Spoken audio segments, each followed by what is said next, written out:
Bonjour Rokhaya Diallo. Bonjour Vous Patrick êtes bien Simonin. sûr féministe, journaliste, autrice, réalisatrice et puis un livre. Ça tombe bien aujourd'hui, on est la Journée internationale des droits des femmes, le dictionnaire amoureux du féminisme qui est publié chez Plon dans cette fameuse collection des dictionnaires amoureux, Rokhaya. Et c'est ça allait de soi. C'est un combat de toute une vie, le féminisme.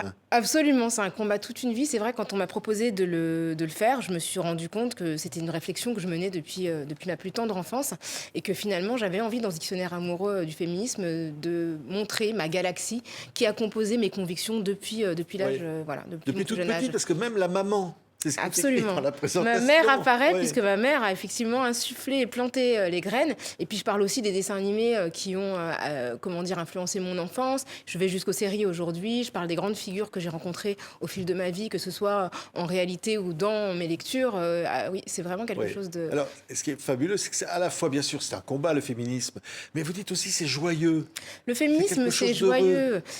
C'est Emma Goldman, l'anarchiste, qui disait je ne ferai pas la révolution si je ne danse pas. Et je pense que c'est important dans le combat féministe de trouver des espaces de respiration, des espaces de joie et de montrer qu'il y avait des figures féministes qui nous font absolument plaisir et qui montrent à quel point on peut trouver de la stimulation, du bonheur, de la joie dans ces luttes féministes, même si ce sont des luttes importantes et absolument fondamentales. Oui, alors on est le 8 mars, Journée internationale des droits des femmes. Non pas Journée de la femme, hein, ça pas du tout. Surtout pas, faut pas nous offrir des fleurs. Merci, Voilà. ça va, pas de cadeaux, pas de fleurs. Mais On vous veut des dites- droits. Oui, Ça, vous dites c'est ça, on veut pas de cadeaux, on veut juste les choses normales, des droits. Pas de bonne fête. Ouais. C'est une journée pour l'égalité. C'est une journée pour rappeler les luttes qui a été créée par Clara Zetkin en 1910 et qui rappelle effectivement combien les droits des femmes sont entravés à plein d'endroits et pour rappeler que l'égalité reste à conquérir. Donc c'est une journée importante. C'est pas notre fête. Ça peut être une fête pour célébrer les droits acquis et les droits à acquérir, mais c'est pas la fête des femmes. C'est une journée Donc, de lutte avant absolument. C'est une journée de mobilisation.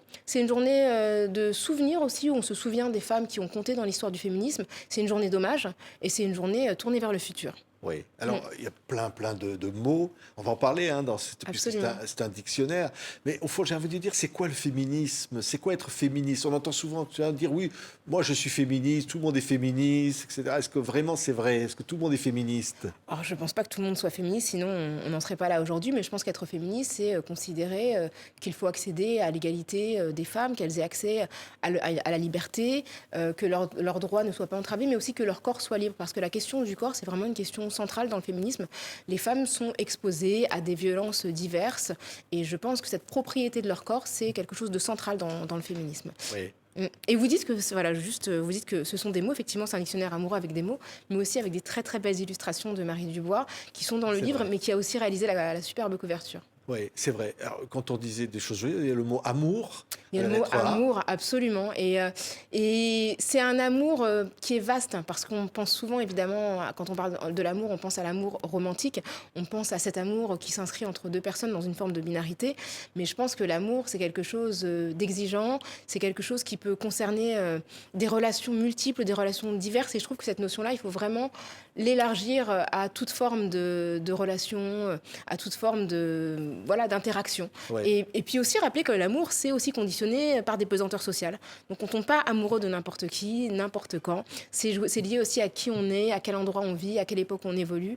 Donc voilà, c'est pas quelque chose de mécanique. Et cette idée qu'il y a un grand amour qui est hors pesanteur sociale, c'est une idée un petit peu théorique. Mais la réalité est tout autre. Des mots, par exemple, tiens, je vois aimable. Aimable. Alors c'est un mot que j'aime bien parce que en tant que femme, on est élevé justement pour être aimable et pour faire plaisir. Et je pense qu'il faut qu'on s'affranchisse de ça. On n'a pas à être aimable, on n'a pas à être agréable, on n'a pas à être sympathique, on n'a pas à faire plaisir à tout le monde. Je pense que c'est... Généralement, quand on dit qu'une femme n'est pas aimable, c'est bon signe. Ça veut dire qu'elle fait des trucs qui contrarient un peu le patriarcat. Donc moi, je pense qu'on peut s'affranchir de ça et on peut se passer de l'amabilité. Nos prédécesseuses dans l'histoire ont beaucoup donné. Oui, il y a le mot beauté. Alors ça, évidemment, on a envie d'en parler. Parce absolument. Que, voilà. Bah oui, parce que la beauté, en fait, c'est une construction sociale. Ce qu'on trouve beau aujourd'hui, c'est pas forcément ce qu'on trouvait beau hier. Les critères de beauté évoluent. Il y a des époques qui ont salué les corps minces, d'autres les corps plus enveloppés. Et puis surtout, c'est le fruit d'un rapport de force. La beauté, elle est conçue dans une histoire qui est une histoire patriarcale, qui est une histoire coloniale. Et donc, les traits qui sont considérés comme beaux sont évidemment les traits des personnes qui ont conquis le monde, et donc notamment des personnes européennes. Et puis, c'est surtout surtout sur les femmes que repose l'injonction à la beauté. C'est une caractéristique centrale pour une femme de correspondre à des critères de beauté qui les veulent dans notre contexte culturel, mince, jeune, voilà, toujours dans une quête en fait d'un corps qui présente des signes de fragilité et qui sont considérés comme beaux. Donc c'est intéressant de voir que finalement les femmes qu'on trouve belles sont les femmes qui ont des traits qui correspondent à une forme d'immaturité et qui prennent peu d'espace parce qu'elles sont menues. Donc oui, la beauté, c'est complètement politique. Oui, oui, alors, et puis il y a les grands sujets de société, bien sûr. Féminicide. Oui, Malheureusement, on est dans l'actualité. Absolument, malheureusement. Chaque jour, presque. Voilà, c'est tout. Les violences sont quotidiennes, les meurtres et les assassinats de femmes, malheureusement, arrivent tous les 2 jours et demi selon les périodes. Ce que je trouve important, c'est que le terme se soit imposé, grâce notamment au travail de journalistes en France, mais au travail de militantes également, parce qu'avant, on parlait facilement de drames passionnels, de crimes qui seraient liés à des sentiments amoureux réprouvés. Aujourd'hui, quand on parle de féminicide, on comprend que c'est vraiment l'élimination des femmes par la violence et que ce sont des assassinats qui s'inscrivent dans un système patriarcal et qui visent toutes les femmes partout dans le monde. Et je trouve que la manière dont ce terme s'est imposé, on n'en parlait pas aussi facilement il y a 10 ans, c'est une manière de comprendre les violences qui ciblent les femmes de manière vraiment fine et de manière ciblée. On comprend que un féminicide, c'est pas n'importe quel assassinat. C'est l'élimination d'une femme, généralement par un compagnon ou par un ancien compagnon. Et Christelle Tarot parle de crime de propriétaire.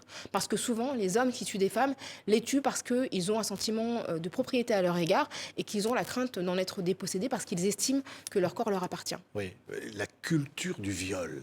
Oui, ça, c'est aussi une réalité, c'est un chapitre du livre. Absolument, absolument.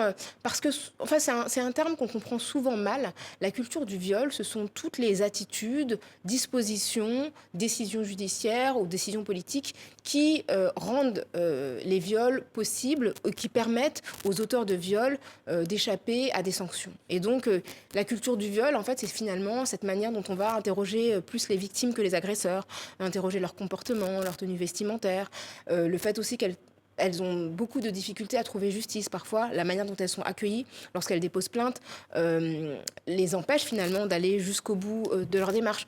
Tout ça, en fait, c'est ce qu'on appelle la culture du viol. Et puis après, c'est quand les personnes sont condamnées, par exemple, des gens qui vont venir expliquer que la condamnation est trop lourde, que c'est injuste, que ces personnes-là sont des personnes bien, des tribunes qui sont signées parfois pour défendre des personnalités, des stars. Ça fait partie de la culture du viol. C'est tout ce qui, en fait, absout les agresseurs des actes qu'ils ont commis. Travail du sexe. Il y a même un mot qui rentre dans le dictionnaire, c'est pute. Vous n'hésitez pas à aller sur les terrains comme ça, de dire voilà, c'est ça aussi le féminisme. C'est important de parler des sujets qui divisent aussi au sein du féminisme. Il y a un courant que l'on considère comme abolitionniste qui veut abolir ce qu'elle appelle la prostitution et ce que les travailleuses du sexe appellent le travail du sexe. Je pense qu'il faut abolir l'exploitation des femmes, mais que si les femmes choisissent elles-mêmes une profession, il faut les protéger parce que de toutes les façons, on ne les empêchera pas de recourir à cette profession. Et plus on crée des interdictions, plus on les place en fragilité et on infléchit le rapport de force. Et les clients, en fait, ont la possibilité de leur faire du mal, de les agresser, etc. Et donc, moi, j'ai plutôt tendance à penser qu'il faut donner des droits aux femmes plutôt que les empêcher de faire ce qu'elles ont choisi de faire quand elles l'ont choisi. Et effectivement, quand elles ne l'ont pas choisi, il faut les soutenir, c'est important. C'est le droit à disposer de son corps. Absolument. C'est un droit qui concerne toutes les femmes, qu'il s'agisse de se couvrir, d'exercer telle activité. Après, j'ai conscience du fait que, par exemple, pour le travail du sexe, il y a un vrai problème chez les adolescentes. Et ça, c'est un problème auquel il faut faire face parce qu'il y a de plus en plus d'adolescentes qui estiment que c'est un moyen d'accéder à de l'argent facilement et parfois sont exposées et souvent à des situations de violence. Donc je pense qu'il y a une réflexion à mener là-dessus. Et le terme de pute, j'ai voulu le mettre parce qu'en fait, toute femme, à tout moment de sa vie, risque d'être traitée de pute. J'ai l'impression que c'est vraiment l'épée de Damoclès qui repose sur nos têtes. Quoi qu'on fasse, alors sur les réseaux sociaux, on se fait insulter, soit on est trop habillé, soit on l'est pas assez, on dit bonjour dans la rue, on est une pute, on dit pas bonjour, on est une pute. Enfin, et du coup, je trouvais que ce mot-là, finalement, le subvertir en disant que ça sert à rien, en fait, d'essayer de se rendre respectable, parce que la menace, de toutes les façons, elle nous pèse dessus, et on passe beaucoup trop de temps, on fait beaucoup trop d'efforts pour se donner l'air respectable, plutôt que finalement de dire c'est le propre du patriarcat que de disqualifier les femmes en leur adressant des qualificatifs infamants. Oui. Et alors, il y a un mot très court avec un point d'exclamation dans le dictionnaire, c'est non. Bah oui, Non, parce point que d'exclamation. exactement, parce que non, c'est Ça, très ça clair. veut tout dire, c'est très clair. C'est très clair quand on a dit non, c'est pas peut-être, c'est pas oui, c'est pas autre chose, c'est non. Et c'est pour ça que j'ai voulu mettre ce mot parce que souvent on interprète des propos très clairs et je trouve qu'avec tout le débat qu'on a autour du consentement, rappeler que non, ça me semble essentiel. Oui, alors il y a des personnalités aussi, bien sûr. Simone Veil, on s'y attend, Gisèle Halimi, qui apparaissent dans ce livre, Joséphine Baker, Masha Amini. Oui, Marsha Ouais. Geza Amini, effectivement, qui est la jeune femme iranienne qui est morte en 2019 parce qu'elle ne portait pas son foulard selon la manière dont la police des mœurs considère qu'elle était acceptable. Et en fait, elle a été effectivement victime d'une violence policière et elle en est morte. Et c'est devenu le symbole, l'emblème du mouvement Femme, Vie, Liberté.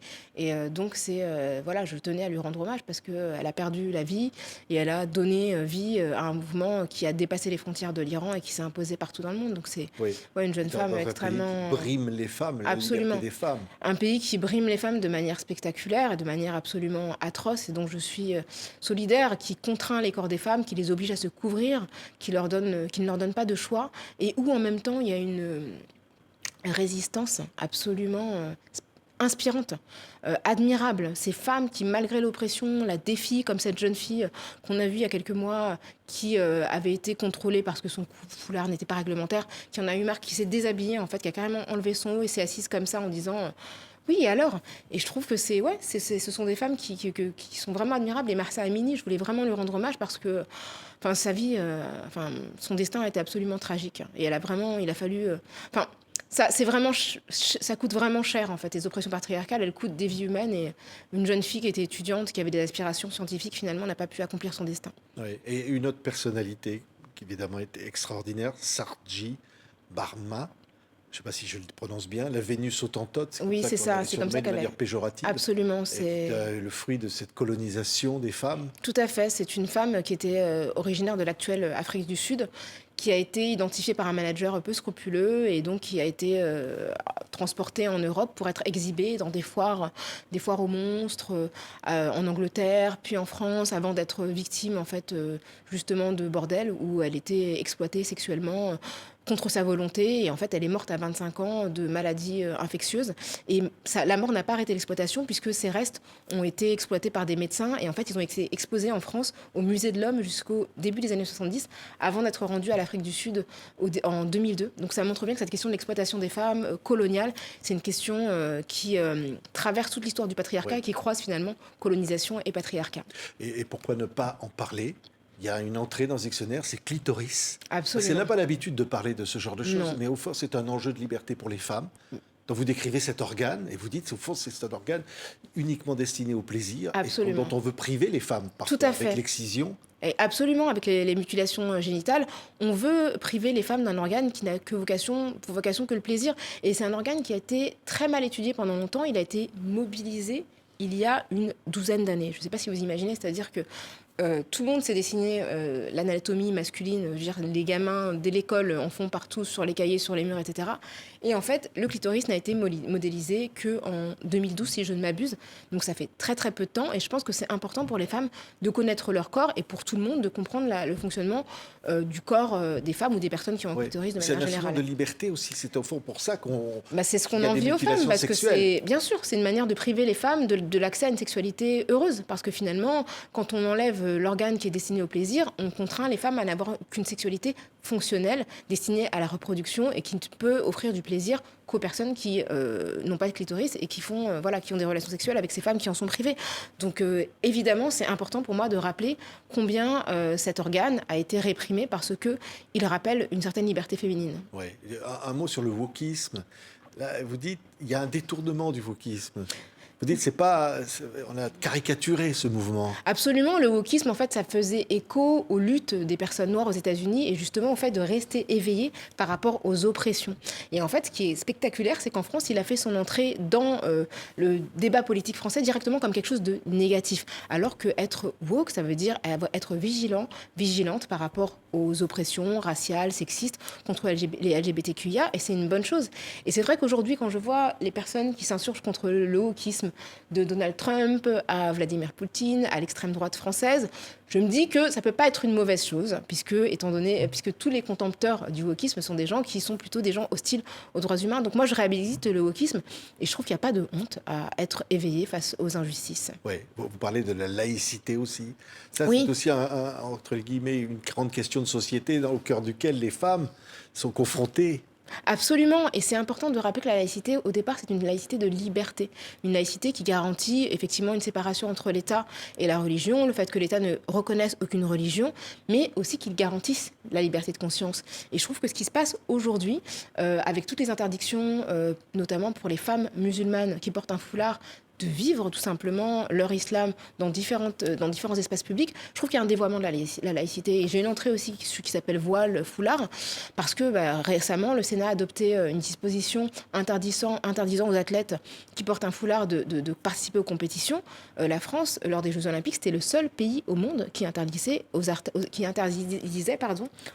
musulmanes de participer à la compétition. On en a vu d'autres pays pouvoir le faire. Je trouve qu'il y a peu de choses qui sont aussi émancipatrices que le sport pour les femmes. Et les empêcher de faire du sport en dehors de chez elles, je trouve que c'est vraiment pathétique. Et c'est un dévoiement de la laïcité qui garantit à chacune, l'accès à l'espace public, à la liberté. Oui, Rokhaya Diallo. On peut peut-être finir par un sourire, mais en même temps, c'est sérieux. Ma sorcière bien-aimée, vous faites une entrée dans ce dictionnaire pour cette série, on va dire, c'est une série anglaise, Elisabeth Montgomery, avec cette magicienne, et puis son mari un peu dépassé, qui ne veut pas que sa femme exerce son métier. Absolument, c'est une série des années 60 qui a bercé mon enfance aussi, parce qu'elle a été rediffusée de multiples fois jusqu'à aujourd'hui, je pense. Donc, qui raconte l'histoire d'une femme qui a des pouvoirs, qui est sorcière et qui se marie avec un humain. Et l'humain, en fait, a très peur de ses pouvoirs, donc il lui demande de ne jamais les utiliser, y compris pour faire les travaux domestiques. Donc si ça, c'est pas de l'oppression, je ne sais pas ce que c'est. Mais ce qui est génial, c'est qu'elle a une mère qui est absolument formidable, qui méprise son mari et qui lui dit « Mais qu'est-ce que tu fais avec ce tocard ?» Et donc la mère, pendant toute la série, essaie de tirer sa pauvre fille de ce piège patriarcal dans lequel elle est enfermée. Enfin, j'ai fait une relecture un peu féministe de ma série animée. Il est même un peu raciste, quelque part. Quelque part, de ne pas vouloir que sa femme soit qui elle est et de ne pas vouloir que ses enfants héritent de ce trait. Je trouve que c'est du racisme. Et donc, j'adore sa belle-mère, Endora, qui est toujours super bien habillée, avec un espèce de maquillage absolument spectaculaire et des coiffures formidables, et qui essaie de sauver sa fille, qui se contente de ce pauvre homme qui l'empêche de vivre et de respirer. Donc, voilà. Mais c'est une super série. Alors, c'est si simple, en remuant le nez, de faire le ménage sans avoir à se fatiguer. Exactement. Et de vaquer à d'autres occupations. Voilà. Et en plus, c'était toujours elle qui trouvait les super bonnes idées pour son agence de pub. Donc, vraiment. Vraiment. Voilà.